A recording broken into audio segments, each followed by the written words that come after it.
Assalamualaikum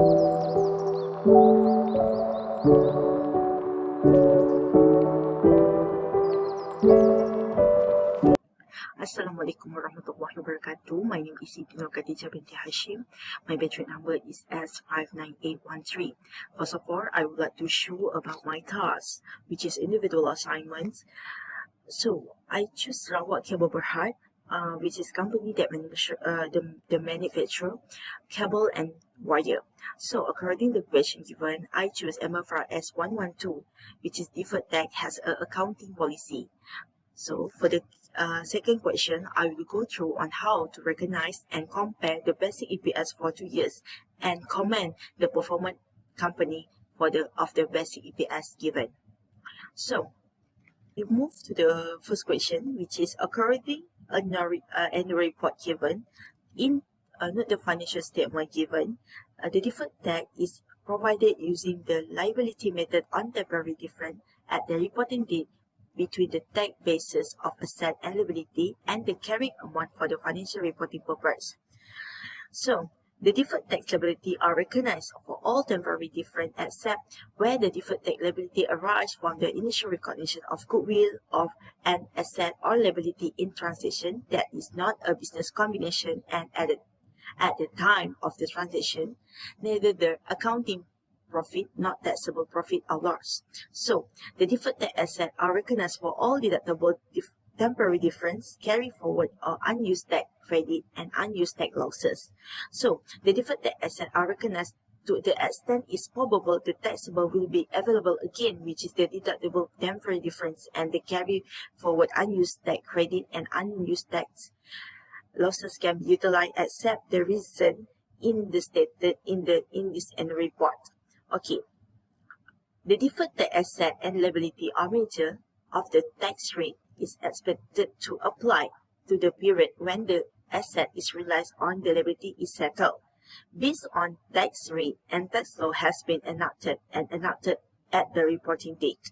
So, the deferred tax asset and the deferred tax liability are offset if a legally enforceable right exists to set off current tax again current tax liability, and the deferred tax is related the same taxable entity and the same taxation authority and or the taxable entity which attended either to settle current tax liability and asset on a net basis or to realize the asset to settle liabilities in each future period in which significant amount of deferred tax asset and liability expected to be settled or recovered.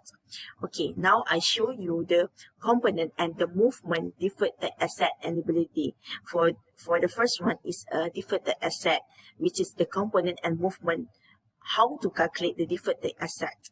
So for the second one, on not to the financial statement, which is the deferred tax liability, the component in movement is recognized is like this. So the deferred tax asset has been not recognized in respect to the following item because of unused tax losses, absorbed capital allowance, and unused export allowance. So at the reporting date, the company have a tax losses and allowance show available to offset against the future taxable group, and the company losses allowance arise.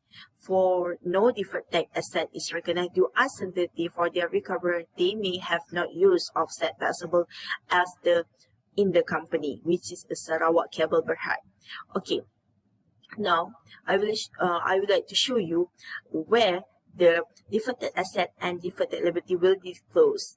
The disclose is at the statement of financial position, which is in asset, which is non-current asset, is deferred tax asset, and for the deferred tax liability is for at the non-current liability that is stated in this. Okay, according with the stated in note for the financial statement given, the company, which is the Sarawak Cable Berhad, apply with this accounting policy, which is the MFRS 112. Okay, that's all for question 1. Okay, according to the second question, which is I will show to you how to compare the basic EPS for 2 years, which is this year and previous year. So how we can see that first of all we need to know the total comprehensive income that attributable for owner of the company.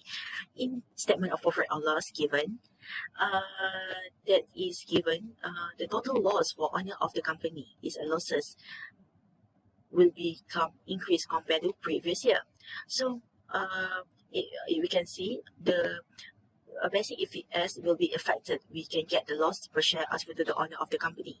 As we can see that the increased losses compared to previous year is increased. So add a note to the financial statement given that the basic losses per share amounted calculated by dividing loss for the period next step attributable of the company by weighted average number of the ordinary share outstanding during the financial period.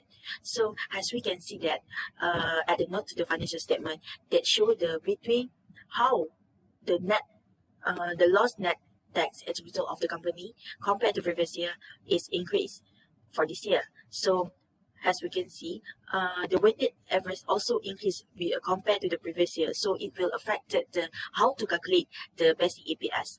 It is because the losses and the weighted average number of ordinary shares increase, so that the difference between compare previous year is this year is stated. So that's all for me. Thank you for listening.